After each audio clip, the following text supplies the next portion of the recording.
হবে। আমি এখানে আরেকটা প্রস্তাব করেছি, 118 অনুচ্ছেদের উপ অনুচ্ছেদ 5-এর পরে একটা আরো সংযুক্তি থাকতে হবে একটা লাইন। সেই লাইনটা হচ্ছে এই ইলেকশন কমিশনার, চিফ ইলেকশন কমিশনারদের জবাবদিহিতা নিশ্চিত করার জন্য সংসদ আইন প্রণয়ন করবে এবং আচরণবিধি প্রণয়ন হবে। কারণ আমরা আগের মতো এই প্রক্রিয়া যেতে চাই না যে কোনো বডিকে এত বেশি স্বাধীন করে দেওয়া হলো, তাদের কোনো অ্যাকাউন্টেবিলিটি থাকবে না, কন্ডাক্ট রুলস থাকবে না, সেটা ঠিক হবে না।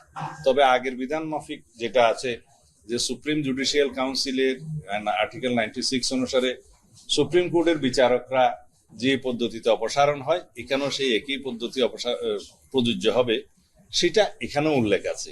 কিন্তু সেটা এনাফ নয়। সেজন্য শুধুমাত্র অপসারণ ব্যতিরেক তাদের অন্যান্য অ্যাকাউন্টেবিলিটি কি হবে সেটা সংসদ আইনের দ্বারা প্রণয়ন করবে এবং আচরণবিধিও প্রণয়ন করতে পারবে। এইটুকু হচ্ছে এডিশন। ধন্যবাদ।